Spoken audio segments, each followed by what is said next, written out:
ओम शांति। 15 दिसंबर की बाबा की मुरली। मीठे बच्चे, यह बना बनाया अनादि ड्रामा है।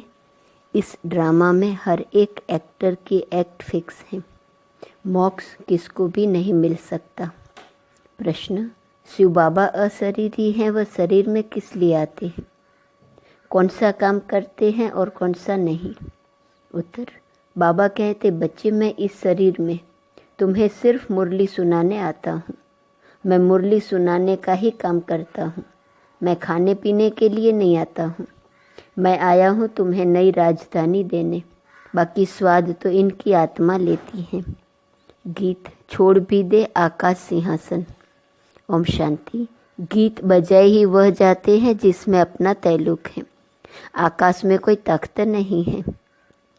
आकाश इस पोलार को कहा जाता है, बाकी आकाश तत्व में तो तख्त नहीं है। न परमपिता परमात्मा इस आकाश में तख्त पर रहता है। बाप बच्चों को समझाते हैं, हम परमपिता परमात्मा और तुम बच्चे जो आत्माएं हो, दोनों इस सूर्य चांद सितारों से उस पार रहते हैं। उसको मूल वतन कहा जाता है। जैसे यहाँ आकाश में सूर्य चांद सितारे हैं, वैसे हूबहू झाड़ के मुआफिक महतत्व में भी आत्माएं रहती हैं। जैसे सितारे आकाश पर खड़े हैं, कोई चीज़ पर आधार नहीं है। अहम आत्माएं और परमात्मा बाप, हम सब रहने वाले महतत्व में हैं। स्टार मुआफिक ही हैं। ज्ञान सूर्य, ज्ञान चंद्रमा, ज्ञान सितारे। अब यह तो समझाया है, जब जब भीड़ पड़ती है अर्थात दुख होता है तब आता हूँ। पुराने को नया बनाना है जरूर। पुराने में ही भीड़ होती है। कलयुग में है दुख की भीड़। स्वर्ग में तो सुख ही सुख है। फिर से मुझे आकर सहज ज्ञान और राजयोग सिखलाना होता है। सब बुलाते हैं कि आओ। कृष्ण के लिए नहीं कहते कि सिंहासन छोड़कर आ जाओ। कृष्ण के लिए सिंहासन अक्सर शोभता नहीं। वह तो प्रिंस था न। सिंहासन तब कहे जबकि राजगद्दी मिले। हाँ, छोटे बच्चे को बाप गोद में व बाजू में बिठा सकते हैं। तो बाप समझाते हैं, आत्माएं मूल वतन में स्टार मुआफिक हैं। फिर वहाँ से नंबरवार आती रहती हैं। दिखाते हैं न स्टार कैसे गिरते हैं। वहाँ से भी आत्माएं आकर सीधा गर्भ में जाती हैं। यह अच्छी रीति नोट करो, हर एक आत्मा को सतो रजो तमो से पास करना है। जैसे पहले लक्ष्मी नारायण आएंगे तो उनको सतो रजो अवस्था से पास होते, पुनर्जन्म लेते लेते फिर तमो प्रधान अवस्था को पाना ही है। हर एक का ऐसे है, वापिस जा नहीं सकते। इब्राहिम बुद्ध आते हैं, उनको भी सतो रजो तमो से पास करना है। पुनर्जन्म लेना पड़ता है। द्वापर में धर्म स्थापक आते हैं, वहाँ से पुनर्जन्म शुरू होता है। फिर तमो प्रधान बनना है। अब उनकी सदगति कौन करे? सदगति दाता तो एक ही शिव है। कहते हैं सबकी सदगति करने मुझे आना पड़ता है। मेरे जैसा काम और कोई कर नहीं सकता। मैं देवी देवता धर्म भी स्थापन करता हूँ। तुमको राजयोग सिखाता हूँ। कौन से काम बाबा करते हैं? पहले कहा मुरली सुनाने का काम मैं करता हूँ। मैं सबकी सदगति करता हूँ। देवी देवता धर्म की स्थापना करता हूँ। तुमको राजयोग सिखा रहा हूँ। गति सदगति दाता तो मैं हूँ। जब तुम प्योर बन जाते हो तो फिर मैं तुमको वापिस ले जाता हूँ। तुम्हारी भी सदगति करता हूँ। तुम्हारे साथ जो अनेक धर्म वाले हैं, उन धर्म स्थापकों सहित सबका उद्धार करता हूँ। तुमको ज्ञान से श्रृंगार कर स्वर्ग का मालिक लक्ष्मी अथवा नारायण को वरने लायक बनाता हूँ। फिर तुमको वापिस ले जाता हूँ। सबको पहले मुक्तिधाम भेज देता हूँ। सबका सदगति दाता भी हूँ। दूसरे धर्म स्थापक जो आते हैं, वह सदगति नहीं करते। वह सिर्फ अपना धर्म स्थापन कर उनकी वृद्धि करने लग पड़ेंगे। अपने धर्म में पुनर्जन्म लेते सतो रजो तमो से पास करेंगे। अभी सब तमो प्रधान है। अब इनको पावन सतो प्रधान कौन बनाए? बाप खुद बैठ बच्चों को समझाते हैं। भगवान आकर सबकी सदगति भी करते हैं, भारत को स्वर्ग भी बनाते हैं, जीवन मुक्ति के लिए राजयोग सिखाते हैं। इसलिए बाप की इतनी महिमा है। गीता है सर्वशास्त्रमय शिरोमणि, परंतु कृष्ण का नाम लिख देने से भगवान को भूल गए हैं। भगवान तो सबका सदगति दाता है। इसलिए गीता सब धर्म वालों के लिए धर्मशास्त्र है। सबको इसे मानना पड़े। सदगति का शास्त्र और कोई है नहीं। सदगति देने वाला है ही एक, उनकी ही गीता है। तुम बच्चों को सदगति का ज्ञान दे रहे हैं। गीता में शिव का नाम होता तो सब धर्म वालों का यह शास्त्र होता।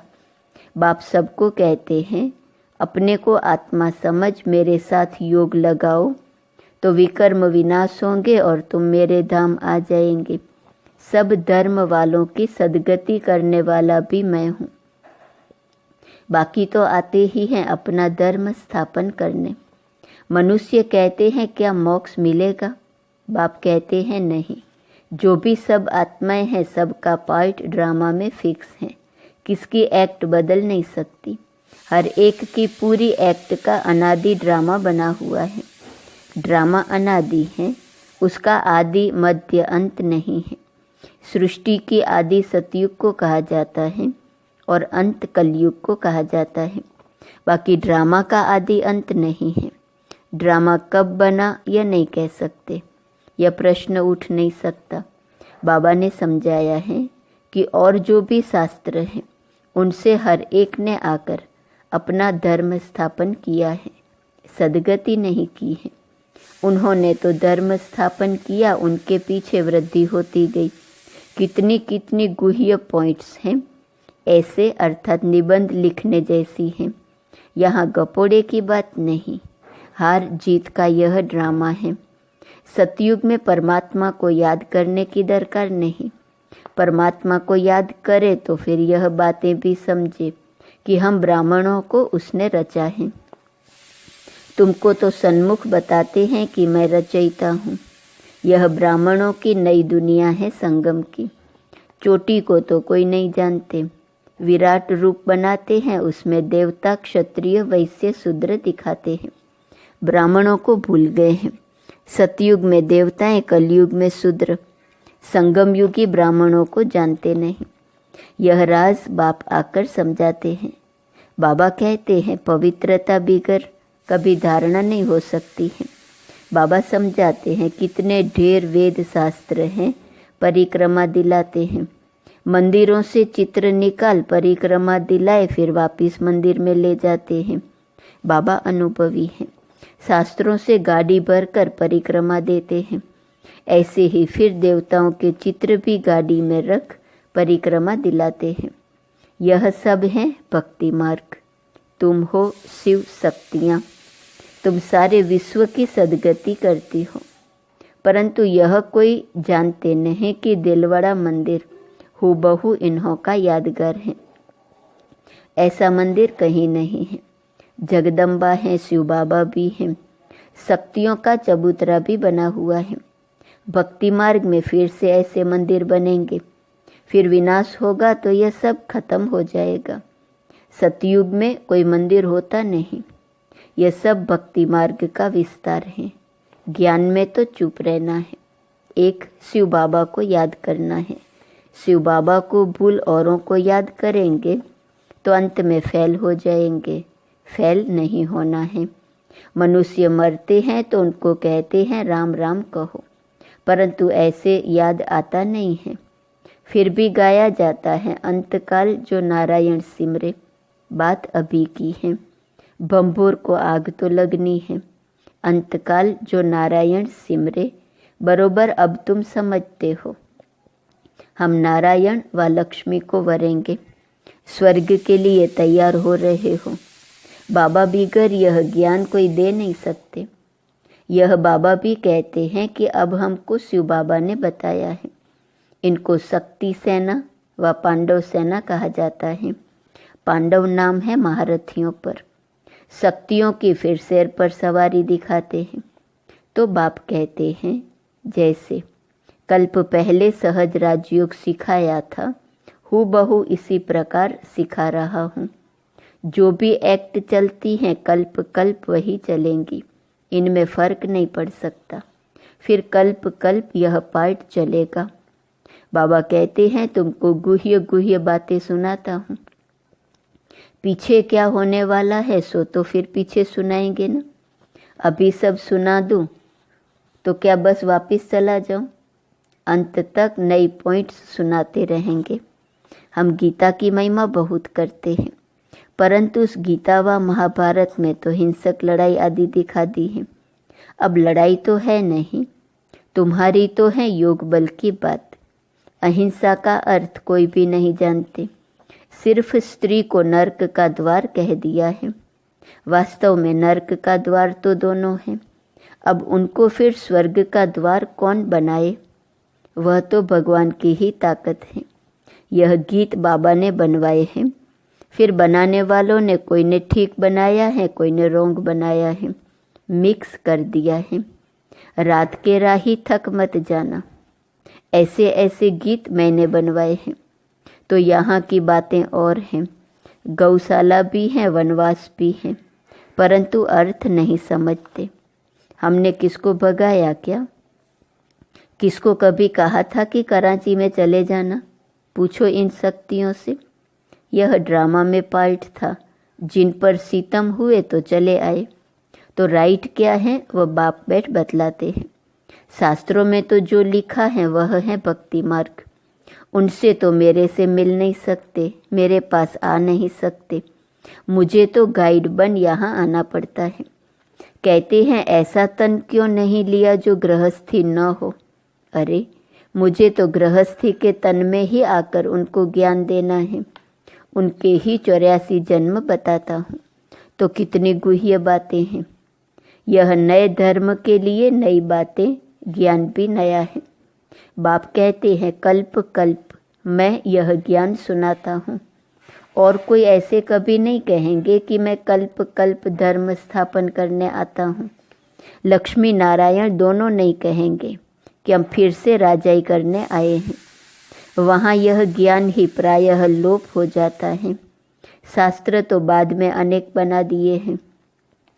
हम ब्राह्मणों के लिए एक ही गीता है।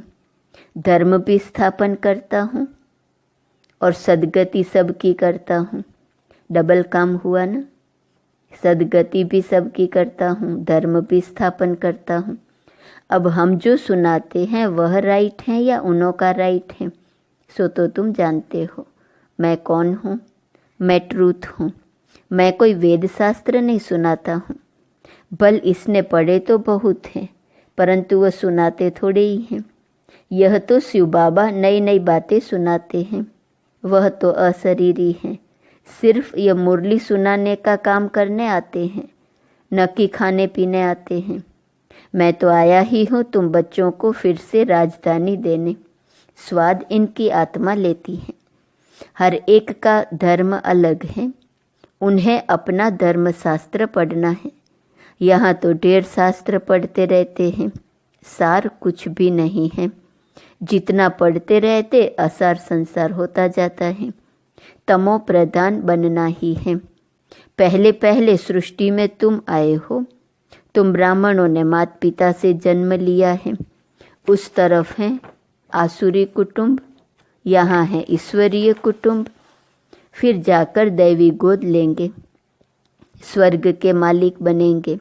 माता पिता की मत पर चलेंगे तो स्वर्ग के सुख घनेरे मिलेंगे। बाकी रुद्र ज्ञान यज्ञ में विघ्न तो जरूर पड़ेंगे।